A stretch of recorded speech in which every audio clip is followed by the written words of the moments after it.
Bom dia a todos, como estão? Espero que bem, né? Aqui em casa, graças a Deus, tudo bem, e espero que vocês também. Bom, hoje nós vamos dar continuidade à aula passada sobre o capítulo 4 e 5 das manifestações físicas e as manifestações físicas espontâneas, que são alguns assuntos que ficaram para trás e que eu acho que é importante a gente estudar.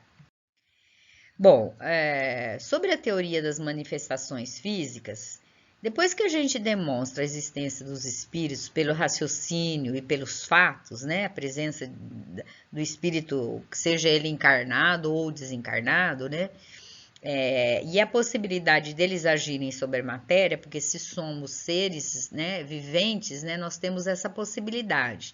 Nós vamos estudar agora como eles agem e movem as mesas e outros corpos inertes. Então, é fundamental o conhecimento da natureza dos espíritos, da sua forma humana, das propriedades semimateriais do perispírito e da ação que exercem sobre a matéria. Então, resumindo aquilo que a gente já falou, né? Somos um espírito, nós somos envolto, nosso espírito, por uma casca, né? Ou por uma membrana, né? Ou um nome que se dá, né? O Kardec usa o perispírito, né?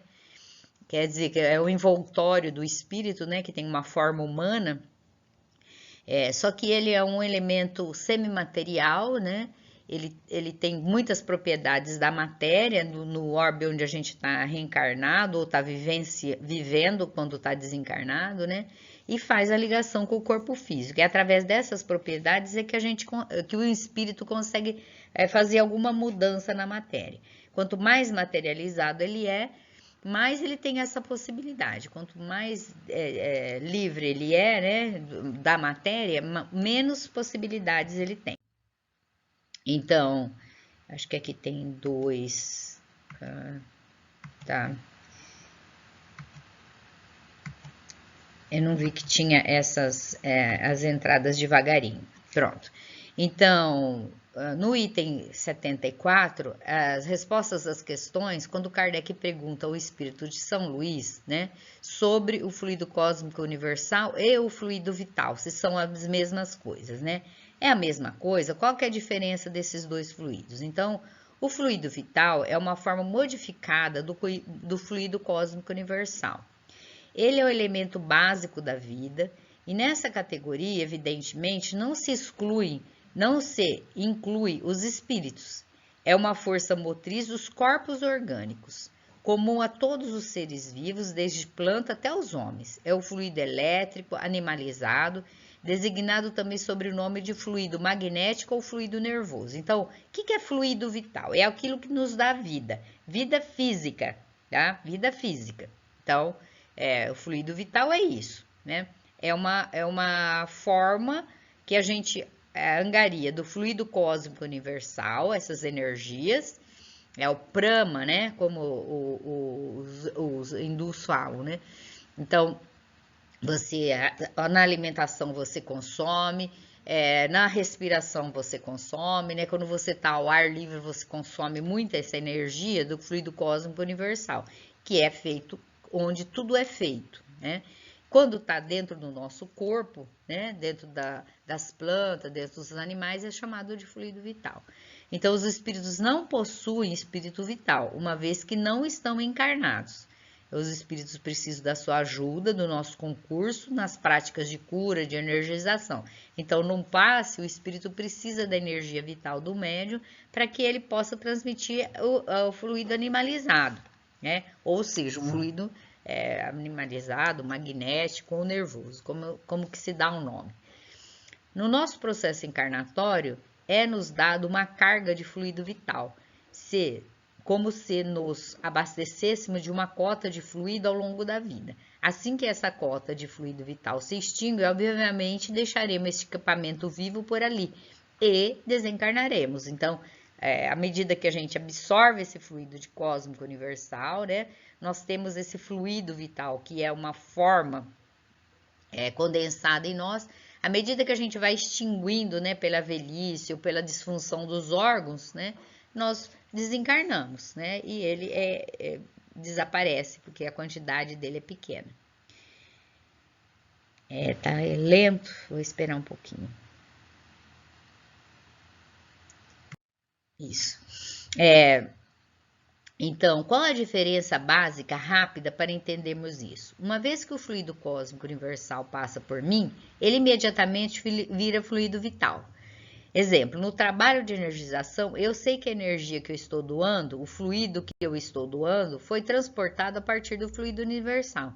Então, quando eu estou transmitindo um passe, eu absorvo as energias positivas do fluido cósmico universal e transmito como fluido vital para aquela pessoa.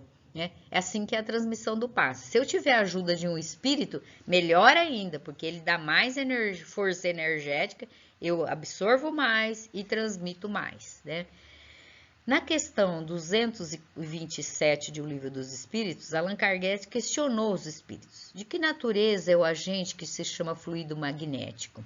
E eles respondem, fluido vital, eletricidade animalizada, que são modificações do fluido cósmico, do fluido universal. Então, no próprio Livro dos Espíritos, a gente vê essa explicação transformada. Então, não sei se eu fui clara, mas vamos lá. Existe um fluido cósmico universal, né, que dele origina tudo que nós estamos vendo, sentindo e percebendo aqui nessa sala, por exemplo, né, ou onde vocês estiverem, tá? Quando eu me alimento, quando eu respiro, diversas formas, né, quando eu medito, quando eu oro, eu absorvo mais quantidade e isso daqui no meu corpo se transforma em fluido vital.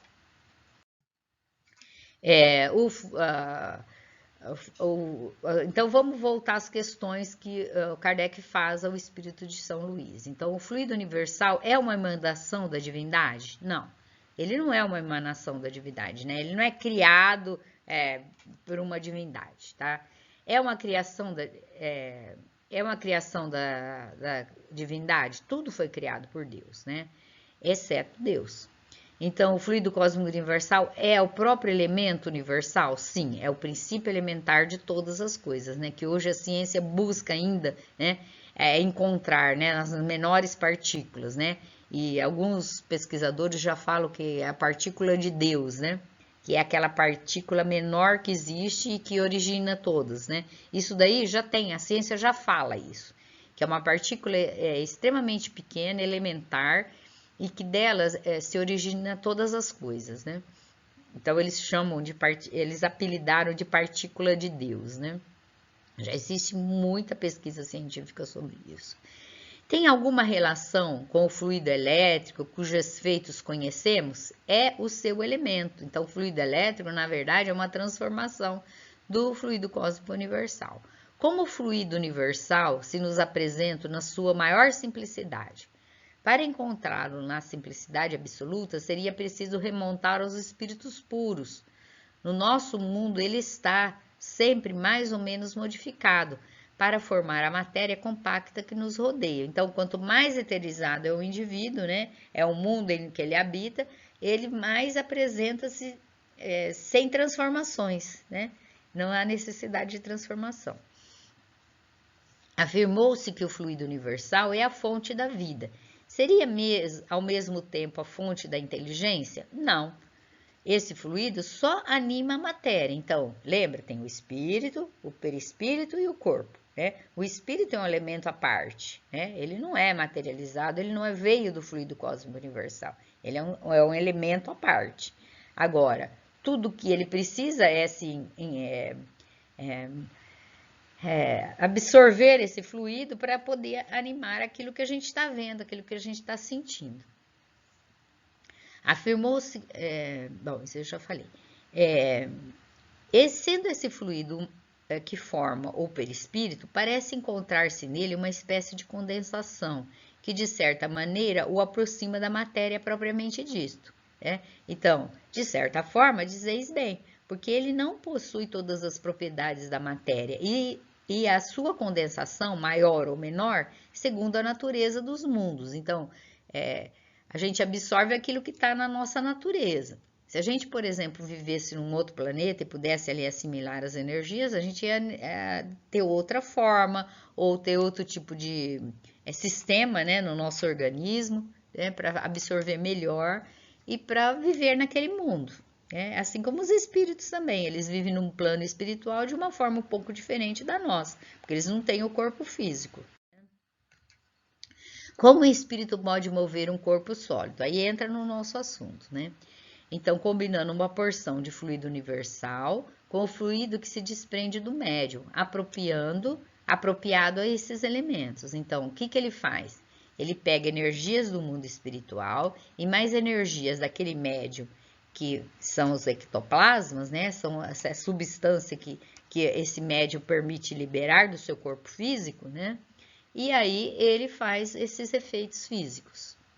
Os espíritos erguem a mesa com a ajuda dos braços de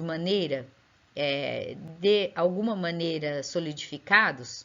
Quando uma mesa se move é porque o espírito evocado tirou do fluido universal o que anima essa mesa, de uma vida física, fictícia. Assim preparado, o espírito a atrai e a movimenta sob a influência do seu próprio fluido, emitido pela sua vontade. Então, às vezes, ele não sabe o que ele está fazendo. Então, pela própria vontade dele de querer modificar uma coisa, ele está absorvendo essa energia do mundo espiritual e misturando com a do médium, né?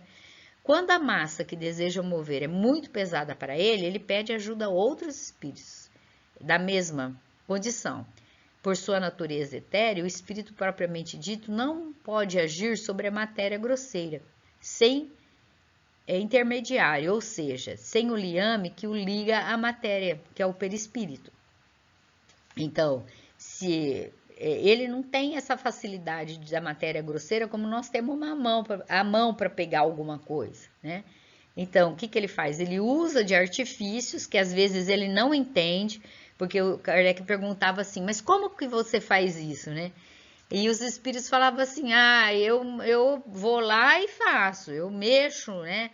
Por quê? Porque ele também não sabia como que ele fazia, né? Então, se vocês olharem lá nas respostas, né? A maior parte dos espíritos não sabe como que ele fez aquilo lá. Assim como a gente não sabe como mantém a estrutura do nosso corpo. Por que ela nos desintegra, né? Dando com tantas adversidades, né? Fora, nas substâncias, né? E por que o sol não nos dissolve, por exemplo, né? Então, tem um monte de coisas que a gente poderia estar pensando, né? Já que a gente é um corpo condensado de água, né? Então, são coisas que a gente não sabe por quê, né? Quer dizer, a gente sabe, porque o espírito mantém, né? O perispírito mantém a forma, né? E esses espíritos, eles não conseguem entender o que se passa. Então, por isso que ele recorre a um espírito mais superior para que ele adquira as respostas corretas, né? Os espíritos que ele chama para ajudá-lo são inferiores a ele? Estão sob as suas ordens? Quase sempre são seus iguais e acodem espontaneamente. Então, ele fala o que ele deseja e eles colocam à vontade. Agora, o efeito que é feito, de que forma que é feito, eles talvez não saibam como que é. Todos os espíritos podem produzir esses fenômenos? Os espíritos, a resposta, podem, que produzem esses fenômenos, são sempre inferiores, ainda que insuficiente e livre das influências da matéria. Então, um espírito superior não vai fazer isso. Um espírito superior não dá uma mensagem cheia de erros, cheia de conceitos errados, né? O espírito superior não se preocupa em movimentar uma cadeira e uma mesa, né? Para quê? Né? A não ser que ele tenha um objetivo, né? E nesse caso ele chama ajuda de espíritos mais inferiores que têm mais ligação com a matéria. Então, compreendemos que os espíritos superiores não se ocupem dessas coisas, mas perguntamos se, sendo mais desmaterializado, poderiam ter o poder de fazer se o quisessem, né? Então, eles possuem a força moral, como os outros possuem a força física.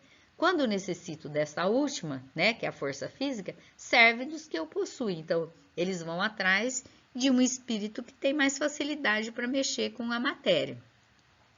É a mesma coisa a gente, né? Eu não consigo pegar uma cadeira pesada, uma tora pesada, então a gente vai lá e pede para alguém, né, um mais forte, ir lá e fazer esse serviço, né, porque a gente não dá conta, né? Então, se bem compreendemos o que disseste, o princípio vital provindo do fluido universal, o espírito tira desse fluido o envoltório semimaterial do seu perispírito, e é por meio deste fluido que ele age sobre a matéria inerte. É isso? Sim. Quer dizer que ele anima a matéria de uma vida fictícia, artificial. A matéria se impregna da vida animal. A mesma que move sob as suas mãos, a mesa que se move sob as vossas mãos vive como animal e obedece por si mesma ao ser inteligente. Não é o espírito que empurra como se fosse um fardo. Quando ela se eleva, não é o espírito que a ergue com os braços, é a mesa animada que obedece à impulsão dado pelo espírito. Então, ele como se imantasse aquela mesa e a vontade dele faz com que ela eleva. E, mais uma vez eu falo, às vezes ele nem sabe como ele consegue fazer esse fenômeno. Então, ele pela vontade, ele tem uma energia, porque o fluido do desencarnado, ele é mais flexível, ele absorve energias do fluido cósmico universal, une com a do médium, e pela vontade dele ele faz com que as coisas se movam, né? Se transformem, passe de um cômodo para o outro, como a gente vai ver mais à frente, né? Os fenômenos de transporte. O espírito pode agir sem o concurso do médium? Pode agir a rebelia do médium. Isto quer dizer que muitas pessoas ajudam os espíritos na realização de certos fenômenos sem o saberem. O espírito tira dessas pessoas como uma fonte o fluido animal de que necessita. É desta maneira que o concurso de um médium, como entendes, nem sempre é necessário, o que acontece sobretudo nos fenômenos espontâneos, né? Então, muitas vezes, a pessoa está dormindo e está expandindo energia, e ele usa dessa energia, a pessoa nem está, não é um médio consciente. Então, esses fenômenos são espontâneos. A mesa animada age com inteligência? Pensa? Não, né? É o bastão com que fazes um sinal inteligente a alguém, não pensa. Mas a vitalidade de que lhe é animado lhe obedece ao impulso de uma inteligência. Então, é como se ele envolvesse e levantasse, né? É bom saber que a mesa em movimento não se torna um espírito e não tem pensamento nem vontade, né? Ela não vira um animal, ela se animaliza no sentido de que ele pode movê-la, né? Porque ele está envolvendo-a. Qual a causa preponderante na produção desse fenômeno? Espírito ou fluido, né? O que é que faz com que a coisa aconteça, né? O espírito é a causa e o fluido é seu instrumento. Ambos são necessários, né? Eu posso ter muita vontade de mexer um objeto, desejo que movimente, mas se eu não tenho a energia para fazer isso, eu não consigo. Qual o papel da vontade do médium? Chamar os espíritos e ajudá-los a impulsionar os fluidos. É indispensável a vontade do médium? Ele aumenta a potência, mas nem sempre ela é necessária. Desde que pode haver o movimento, malgrado a sua ou contra a vontade do médium, é o que prova a existência de uma causa independente. Então, muitas vezes a pessoa, ela tem até medo quando acontece o fenômeno perto dela. E esse medo expande mais ainda que o plasma, então mais acontece o efeito. Ela não deseja, às vezes ela pede, pelo amor de Deus, para que não aconteça. E quando ela tem esse medo, mais acontece o fenômeno. Então, não é a vontade do médium que faz, é a vontade do espírito. Por que motivo não podem todos produzir o mesmo efeito e todos os médios não têm a mesma potência? É lógico isso, né? Isso depende do organismo e da maior ou menor facilidade na combinação dos fluidos e ainda da maior ou menor simpatia do médium com os espíritos que nele encontra a potência fluídica necessária. Essa potência, como a dos magnetizadores, é maior ou menor. Então, do que depende? Depende da quantidade de energias do médium. Às vezes, como eu já disse, vários médios não têm a potência de um. Às vezes, depende da combinação desse espírito, né? Ele tem que ter um pouco de afinidade com esse médium, né? E essa combinação desses fluidos tem que ser especial para que o fato aconteça, né? Então, nem todo mundo é do mesmo jeito, tá? Nem todos são iguais. Então, é mais fácil. É a mesma coisa como se fosse assim, ó, Emmanuel e Chico. Eles têm uma afinidade muito grande, tá? Então, eles produzem muito por quê? Porque eles criaram uma afinidade muito grande perispiritual. Então, para o Emmanuel é fácil escrever pelo Chico. Aí vem o médium, a Dona Mariazinha. E o Emmanuel resolveu escrever por ela, tá? Ela não tem mais a mesma afinidade fluídica. Então, ele vai sofrer muito mais para escrever uma frase, né? Uma palavra, né? Por ela. Então, é mais ou menos assim. Tem que ter uma afinidade fluídica ali envolvendo as coisas, né? As pessoas ditas elétricas podem ser consideradas médium? As pessoas tiram de si mesmo o fluido necessário à produção dos fenômenos e pode agir sem o auxílio dos espíritos, mas não são propriamente médiuns no sentido exato da palavra, mas podem ser também que um espírito as assista e aproveite as suas disposições naturais. Então, pessoas elétricas são pessoas que eles falavam que eram paranormais, né? E que movimentavam o objeto pela própria vontade. Ele pode fazer isso sozinho, ele não é considerado médico, ele não está sendo intermediário, mas às vezes um espírito pode ajudá-la, aí ele se torna um médium, tá? Ao mover os corpos sólidos, os espíritos penetram na substância dos mesmos ou permanecem fora delas? Fazem uma coisa e outra. Já dissemos que a matéria não é um obstáculo para os espíritos, que tudo penetra. Uma porção do seu perispírito se identifica, por assim dizer, com o objeto em que penetra. Então, ele não tem necessidade, como nós, de envolver para pegar algum objeto, ele não tem necessidade disso daqui, né? Ele pode envolver, né? Esse envolvimento, gente, hoje se tem muito mais estudo sobre isso, né? De como ele penetra, né? Como ele faz esse tipo de ação, né? Assim como um processo de cura, como acontece, né? Então, hoje tem mais estudos sobre isso, né? Hoje a gente está estudando mais profundamente as condições humanas, né? Então, dá para a gente entender um pouquinho melhor, né? Como que isso acontece realmente, né? Como o espírito bate com um objeto material, bate que ele quer dizer assim, como ele faz o toque-toque, como ele toca um instrumento, né? Não, ele não usa os braços para erguer a mesa, sabe que ele não dispõe de martelos. Seu martelo é o fluido combinado que ele põe em ação pela sua vontade, para mover ou fazer algum tipo de barulho, bater. Quando move, a luz nos transmite a visão do movimento. Quando bate, o ar nos transmite o som. Então, as coisas que a gente vê e ouve são do mundo físico, né? Mas ele faz essa ação. E essa ação é pela vontade dele. Percebemos isso quando se trata de um corpo duro, mas como pode nos fazer ouvir ruídos ou sons através do ar? Desde que haja sobre a matéria. Então, é a parte física da coisa, né? É a matéria que faz o movimento e a gente enxerga, né? Quando os sons são articulados, pode imitá-los como os demais ruídos. Então, a coisa acontece porque ele está mexendo uma matéria e que nós temos a possibilidade de ver. Dizes que o espírito não usa as mãos para mover a mesa, mas em certas manifestações aparecem mãos a dedilhar teclados, movimentando as teclas e produzindo sons. Não pareceria neste caso que as teclas foram movimentadas pelos dedos e a pressão dos dedos não é também direta e real quando sentimos em nós mesmos, quando essas mãos deixam marcas na pele? Então, o que ele está falando é assim, que muitas vezes nas sessões de materialização era materializada uma mão e essa mão tocava o instrumento. Ou então essa mão produzia, tocava o instrumento fazia o som, né?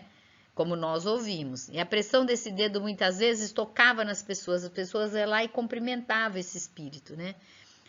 Então, essa é a dúvida que ele faz, né?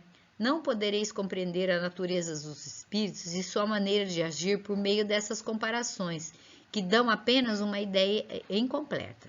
É um erro querer sempre assemelhar as vossas, as maneiras deles procederem. Os processos dos espíritos devem estar sempre em relação à sua organização. Já não dissemos que o fluido do perispírito penetra a matéria e se identifica com ela, dando-lhes uma vida fictícia? Pois bem, quando o espírito movimenta as teclas com os dedos, ele o faz realmente. Mas não é pela força muscular que faz a pressão. Ele anima a tecla, como faz com a mesa, e a tecla obedece à sua vontade e vibra a corda. Então, a parte do som de um instrumento, por exemplo, né, de um violino, de um piano, a gente ouve pelo próprio instrumento. Mas a vontade do espírito na criação, na materialização de algum objeto, ela é pela vontade dele que aparece e que toca aquele instrumento, né, materializado. Na verdade, a mão está materializada, né? Então, a mão cria substância, né? E que a gente pode até tocar e pegar. Outras vezes, não. A gente só vê. Entre os fenômenos citados como prova da ação de uma potência oculta, há os que são evidentemente contrários a todas as leis conhecidas da natureza. A dúvida, então, não parece justa. Acontece que o homem está longe de conhecer todas as leis da natureza. Se as conhecesse, seria espírito superior. Cada dia, entretanto, oferece um desmentido aos que de tudo pensam saber, pretendendo impor limites à natureza, e nem por isso eles se mostram menos orgulhosos, desvendando incessantemente novos mistérios. Deus adverte ao homem que deve desconfiar das suas próprias luzes, pois chegará um dia em que a ciência do mais sábio será confundida. Não vê todos os dias o exemplo de corpos dotados de movimentos capazes de superar a força da gravitação? A bala de um canhão não supera momentaneamente essa força? Pobres homens que se considerais tão sábios, cuja tola vaidade é a todo instante confundida. Sabeis que sois ainda muito pequenos, né? Então, ele está falando da ciência, né? A maneira como a gente ainda conhece muito pouco, né? Eu posso dizer para vocês assim, há 20 anos atrás, quando se falava que a gente poderia momentaneamente passar para uma pessoa no outro lado do planeta, né? Uma foto que eu acabei de tirar, né? As pessoas não acreditariam, né? Que eu posso estar me movimentando aqui, me filmando e passando isso momentaneamente para uma outra pessoa, né? Que eu nem conheço, né? E que as pessoas podem ter acesso para dentro da minha casa, né? Que meus dados são totalmente desvendados, né? Por qualquer pessoa na internet, né? Que um aluno hoje estuda em casa e que o professor está na casa dele tranquilo, de chinelo no pé e dando uma aula, né? Quando é que a gente poderia imaginar isso há 20 anos atrás, né? Que tantas coisas, que eu poderia estar operando a barriga do indivíduo, né? Com uma televisão ligada e uma equipe do outro lado do planeta me orientando onde que eu posso cortar, onde que eu posso fazer essas coisas, né? Ou que eu posso ter um carro que eu não preciso dirigir, né? Hoje a gente já tem isso, né? E que eu possa sentar no banco e cruzar os braços e ele vai indo para São Paulo, por exemplo, né? E eu sentada ali sem ter que mexer, e se acabar o combustível ele me avisa, e me avisa qual é o próximo posto, né? Quando é que a gente poderia imaginar essas coisas, né? Então, coisas do mundo espiritual, como a gente tem dificuldade de trazer isso daí para a ciência nossa, que é uma ciência muito materialista, né? A gente não consegue provar todas essas coisas, mas pela simples dedução a gente começa a entender todas essas coisas, né? Então, o espírito, ele é um ser que quando ele desencarna, ele leva muito da matéria, né? Ele tem fome, ele tem sede, né? Ele tem necessidades físicas, né? Ele tem vontade de tomar banho, a roupa dele suja, porque ele não sabe ainda trabalhar com essas situações, mas à medida que ele começa a conviver no mundo espiritual, ele vai perdendo todas essas necessidades, né? No livro Nosso Lar, o André Luiz fala muito bem que durante 30 anos eles lutaram para tirar a alimentação do nosso lar. Então, hoje os visitantes, aqueles que desencarnaram, eles ainda tomam uma sopa, né? E a gente aqui com tanta fome, né? Então, é permitido que os moradores que chegam novos, né, se alimentem com algumas frutas e um caldo, né? Que deve ser totalmente energizado ali, né, na hora. E para essa sensação da fome, né, não atrapalhar as atividades deles. À medida que ele vai entendendo que não tem essa necessidade, ele vai perdendo isso daí. Eu gostaria de perder um pouco isso, porque eu sou muito fominha, né? E é assim, então a gente vai aprendendo as coisas do mundo espiritual, assim como nós aprendemos as coisas do mundo físico, né? Então essas explicações são claras, categóricas, sem ambiguidades. Delas resulta o ponto capital de que o fluido universal, que encerra o princípio da vida, é o agente principal das manifestações e que esse agente recebe seu impulso do espírito, quer seja encarnado ou errante. O fluido condensado constitui o perispírito envoltórico semimaterial do espírito. Na encarnação, o perispírito está ligado à matéria do corpo, na erraticidade está livre. Quando o espírito está encarnado, a substância do perispírito está mais ou menos fundida com a matéria corpórea, mais ou menos colada a ela, se assim podemos dizer. Em algumas pessoas há uma espécie de emanação desse fluido, em consequência de condições especiais de sua organização, e disso, propriamente falando, que resultam os médiuns efeitos físicos, os médiums de efeitos físicos. A emissão do fluido animalizado pode ser mais ou menos abundante e sua combinação mais ou menos fácil, e daí os médiuns mais ou menos possantes. Mas essa emissão não é permanente, o que explica a intermitência da força. Então, quanto mais possante é o espírito ou o médium, né, quanto mais afinidade um tem com o outro, o efeito vai ser produzido de melhor forma, né? Ele é mais barulho, é mais movimento, né? É mais transporte, né? É mais materialização. Faz uma comparação no encarnado como desencarnado para mover um objeto. O encarnado, o espírito inteligência, age sobre o perispírito, que por sua vez age sobre o corpo físico. Então eu penso, vou pegar esse instrumento. Então eu estico minha mão e pego o instrumento. A força que eu uso, ela depende de um monte de coisa, né? Então, por exemplo, a força que eu uso para levantar esse instrumento, ela depende da sensibilidade do meu toque. Então, tudo isso eu não sei disso, eu não penso para fazer isso. Mas o meu corpo, ele tem todas as sinalizações para que eu pegue esse objeto segurando levemente, né, com o dedo, né, ou que eu pegue com muita força. Isso daí depende da sensibilidade da palma da minha mão. Eu não penso para fazer isso, mas eu tenho a vontade de pegar o objeto, né? Por quê? Porque meu corpo me permite essas condições, né? E às vezes eu nem sei que existe. Já o desencarnado, ele necessita de um instrumento que não pertence ao seu organismo. Esse instrumento é o fluido.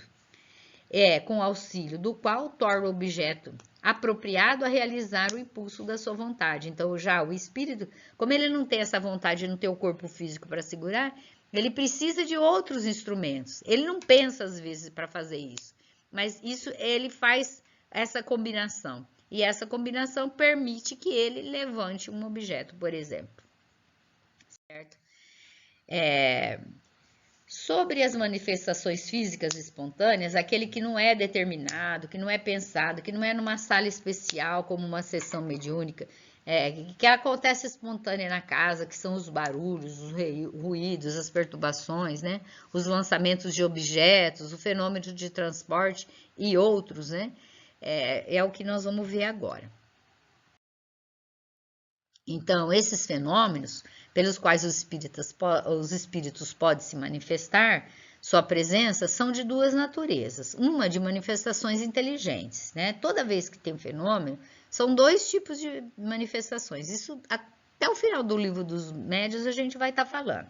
Então, são aquelas inteligências, aquela que A gente não precisa ver, nem ouvir, nem nada. Ela atinge pela nossa inteligência, pelo nosso bom senso, pelos conceitos que eles trazem, e as outras são as manifestações físicas, né? Nas manifestações físicas, os espíritos atestam a sua ação sobre a matéria, né? Como é o movimento das mesas, por exemplo, e pode ser provocadas ou espontâneas. E os movimentos inteligentes, o desenhinho aí mostra, né?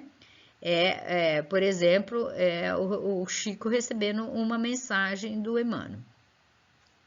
Ocorre naturalmente, sem nenhuma participação da vontade do médium e muitas vezes na ausência de qualquer conhecimento e mesmo de qualquer crença espírita, né? Então não tem a vontade do médium. Aqui, ó, o Chico, ele tinha a vontade dele, né, de transmitir. Aqui não tem vontade nenhuma, ele nem sabe quem é o médium aqui nesse momento. A pessoa pode estar dormindo, né?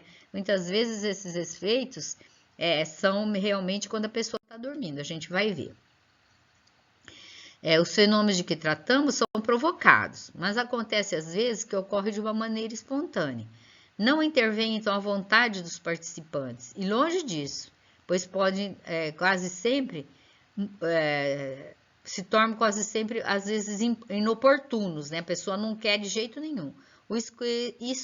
Exclui, além disso, a suposição de serem feitos de sua imaginação superexcitada. Muitas ideias espíritas que ocorrem entre pessoas que nunca ouviram falar a respeito e quando menos se espera, né? Então, muitas vezes a pessoa tem medo, ela não quer, ela não quer isso, ela não acredita que seja um espírito, mas a coisa acontece. Quanto mais medo ela tem, como eu disse, mais ela expande essa energia. E aí, os espíritos usam disso, né? Então, de todas as manifestações espíritas, as mais simples são as pancadas e os ruídos. Foi quando começou o Hydesville, lembra? Que era o toque-toque, né? Que mostrava aqui. Esses slides não fui eu que fiz, então tinha um som aqui de toque-toque. Mas ficava muito pesado, então eu tive que tirar, tá? Então, a pessoa que fez os slides me perdoa. As manifestações físicas espontâneas, a gente encontra várias coisas, né? Desde a movimentação de objetos, ou então barulhos de movimentação de objetos e não acontece nada. Lembra que na nossa aula se falou das correntes que passavam no telhado da casa e não era nada, né? Tem vários exemplos disso, né? De pessoas que contam, que vêm falar pra gente, né? Até a combustão espontânea, né? Pega fogo e depois vai ver que não tinha nada ali, né? Ou pega o fogo mesmo, né? Admitindo-se, porém, depois de minuciosa constatação que os ruídos ou qualquer outro efeito são manifestações reais, não seria racionais que nos amedrontasse? Nossa, né? Isso daí pode acontecer, então será que vai acontecer aqui em casa, né? Normalmente as manifestações físicas têm por fim chamar nossa atenção para alguma coisa e convencermos da presença de um ser superior ao homem. Os espíritos superiores não se ocupam dessas manifestações, servindo-se dos inferiores para produzir quando tem necessidade. Atingindo a finalidade, cessa a manifestação. Então, os espíritos superiores só vão usar esse tipo de manifestação quando eles sentir uma necessidade muito grande. Normalmente isso não ocorre, né? Além disso, para que isso ocorra, precisa ter a permissão de Deus. Então, se está ocorrendo, é porque algum motivo tem. Então, a gente tem que atentar. Por que está acontecendo isso, né? Por que esse espírito está querendo chamar a atenção? Então, o relato que eu contei que o Allan Kardec, lembra? Ele conta isso, acho que é nas obras póstumas, né, que os amigos deles escrevem, né, que ele teve um erro numa questão, ele escreveu uma coisa que não ficou muito bem escrita, então o espírito fez um barulho na escrivaninha dele. E aí ele foi lá, chamou uma médium e pediu para o espírito explicar por ela. E aí ele deu a comunicação, que aquela frase ele tinha que mudar, né? Então, tem as barulheiras, né? Esses objetos são atirados, tem as manifestações espontâneas, a gente já falou sobre isso na outra aula, né? Normalmente é a presença de espíritos, né? Que quando entra uma pessoa que permite o barulho, a movimentação, eles fazem para chamar atenção, né? Então são espíritos que estão ali em situação talvez não muito boa e que precisam de ajuda, essa é a verdade, né? Ou que precisam se comunicar e dizer alguma coisa, né? Se vocês pegarem aquele livro da Ivone Pereira, acho que eu já até contei essa história numa dessas aulas que a gente fez, da Ivone Pereira, a história das ervilhas, né? Do senhorzinho das ervilhas, é muito interessante essa história, né? Em que ele permanece na casa. E ali ele causa um mal para a pessoa que está dormindo naquele quarto, mas ele não sabe disso, o espírito não sabe disso. Então vem os amigos espirituais e convencem ele a morar num hospital. E eles já chegam até comprar a casa dele, né? Para ele entender, porque ele era tão materializado que ele achava que ele estava ainda morando na casa. Então, trata-se de verdadeiros médiuns que ignoram as suas faculdades e por isso chamamos de médiuns naturais. Então a pessoa nem sabe que ela é a transmissora dessa energia que o espírito pode usar para fazer os barulhos, né? Elas dão um certo tipo de fluido aos espíritos denominado fluido magnético. Esse tipo de fluido somente as pessoas encarnadas possuem. Por isso, desculpa, que os fenômenos só acontece com a presença de um médium, né? Se o espírito está numa casa e não tem ninguém habitando a casa, esse fenômeno não acontece. Basta chegar uma pessoa, essa pessoa é um médium e ele começa a produzir o fenômeno. Esses fatos são mais frequentes do que você imagina. Porque as pessoas dificilmente relatam esses fenômenos, né? A medicina não pode compreender esses fenômenos, porque não admite causas além das causas materiais. Então, admitimos que em alguns casos são obra da malícia ou da malvadez, mas quando se averigou o suficiente que não são produzidos por ninguém, temos que convir então que são obras do diabo e para nós, dos espíritos. Então, por isso que a ciência não quer se ocupar disso, né? Mas que são os espíritos, né? Os superiores, como os homens sérios entre nós, não gostam de fazer travessura, né? Pega uma pessoa séria, né? Quem é que quer fazer isso, né? Ninguém quer fazer.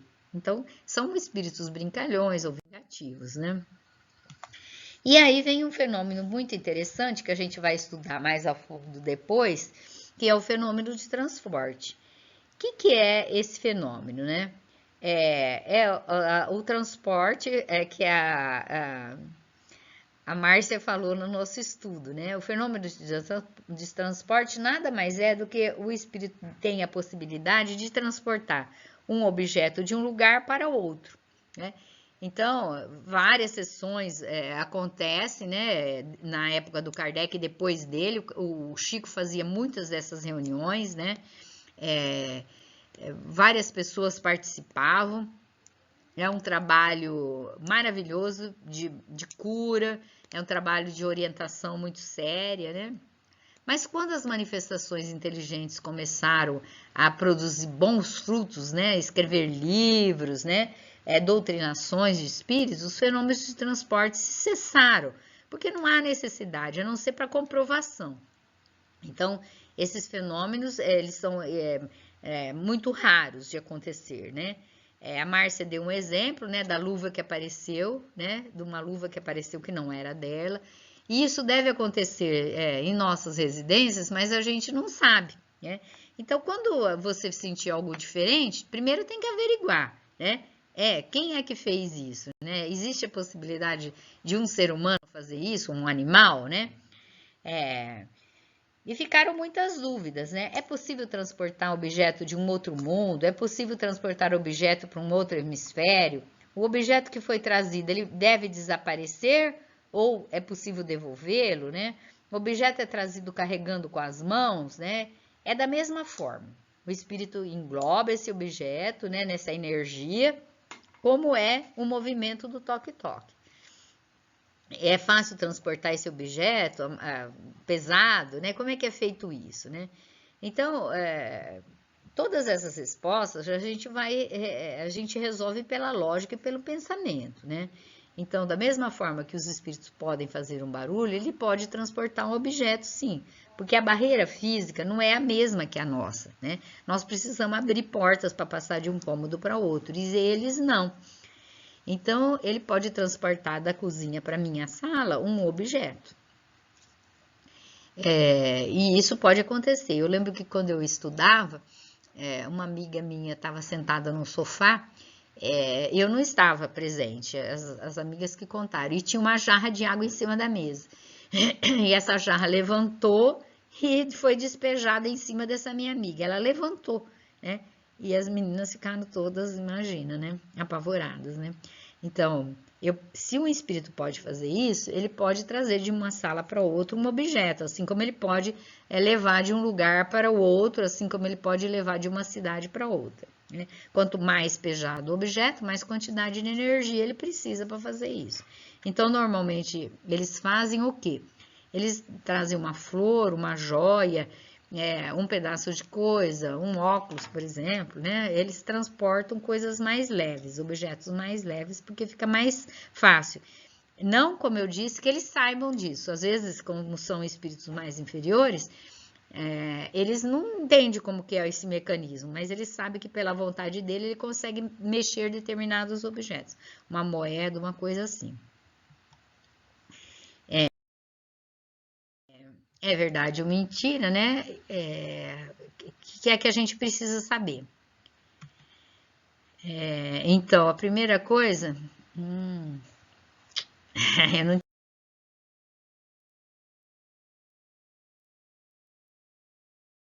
tinha visto que tinha todos esses enfeites. Então, o que a gente tem que avaliar primeiro? É fruto da imaginação ou da alucinação? Então, tem que primeiro parar e pensar. Se a pessoa está contando, é imaginação? É alucinação dela? Então, tirar essas possibilidades de dúvida, tá? Outra coisa, tem uma causa física conhecida? Por exemplo, é galho, é árvore, é vento, é a matéria dilatando, é algum tipo de animal, é um galho seco quebrado, né? O que é que está acontecendo? Essa semana aconteceu um fato aqui em casa, né? Eu estava jantando com meu marido e eu comecei a ouvir um barulho, tec, tec, tec, né? E falei, nossa, o que será que é isso? Então vamos ver primeiro o físico. Eu levantei, não tinha nada de estranho, era o bebedouro de água meu, né? Que tinha acabado a água. E como ele estava ligado na tomada e tinha energia, né, para gelar essa água, então ele começou o gelo a estralar os caninhos, né? Então, na verdade, não era espiritual, era físico. Então, primeiro a gente avalia se não é físico. Será que esse objeto que mexe ali dentro não é um ar dentro do cano, né? Então faz esse barulho? Será que não é um galho seco batendo em algum lugar? Então, primeiro tem que ver a parte física para falar que é espírito, né? Segundo, será que não são pessoas inescrupulosas que estão produzindo as ocultas para se autopromover e perturbar alguém, né? Então, às vezes, a pessoa gosta de brincar, né? Menino, criança, moleque, ou então pessoas adultas mesmo que querem assustar, né? Então, tem que tirar essas possibilidades, tá?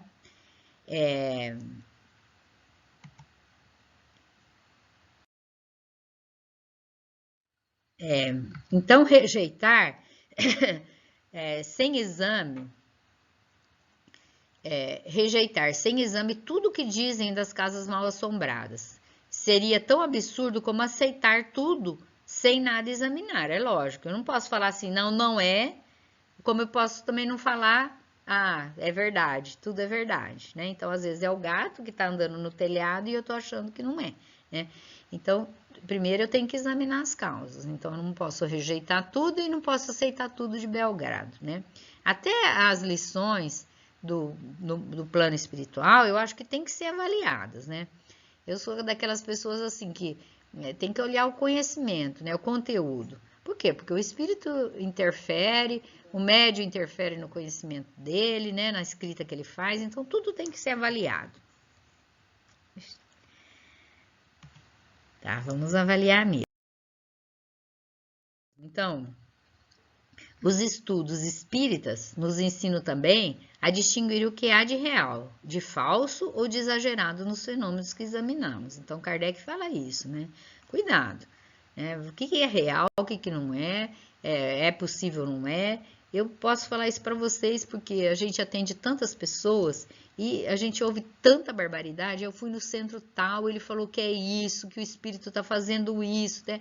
Então, pondo tanta ideia errônea na cabeça da pessoa, né, que isso daí não ajuda em nada, pelo contrário, complica mais a situação da pessoa, né? Então, a gente tem que ter cuidado com as orientações que a gente dá. Então, não se aceitar nada cegamente, antes de fazer um exame minucioso, aprofundado e severo. É a advertência de Erassus, que era discípulo de São Paulo. Mais vale rejeitar 10 verdades do que admitir uma única mentira, uma única teoria falsa. No Kardec, ele é muito rigoroso, né? É melhor aceitar, renegar 10 verdades do que uma única mentira, né? Então, vamos ter cuidado no que a gente fala, no que a gente dá de orientação e aceitação das coisas, né? Então, existe uma regra de ouro que deve ser constantemente observada nos trabalhos, nos estudos espíritas. Então, cuidado, né? Falou coisa errada? Não aceite, né? Não passe para frente também, né? Mas hoje na internet que a gente recebe tanta coisa, né? Eu acho que eu até falei isso daí para vocês, mas outro dia um site espírita mesmo colocou uma frase falando que o Chico falou aquela frase. Aí eu escrevi. Eu acho que ele não falou bem assim, não, né? Porque já estava deturpando a frase. Aí eu acho que o cara tirou. E aí, pesquisar. Bom, não é físico, não é barulho físico, não é o gato que estava no telhado, não é isso. Então, com que finalidade o espírito está produzindo físico? Isso.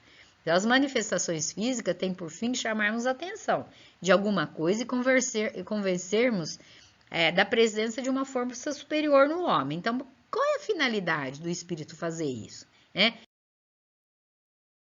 Mexer com aquela casa, E que atitude a gente tem que tomar a respeito disso, desde que a gente comprove que é real?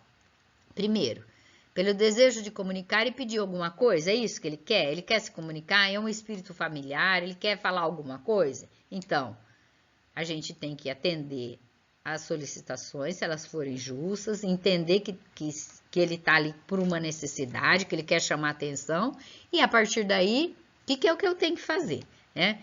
Então, primeira coisa, e acho que a principal, né, é orar. Então, aquela casa tem que ser instituído o evangelho no lar, você tem que ler a respeito daquilo, a gente já até falou isso na outra aula, né?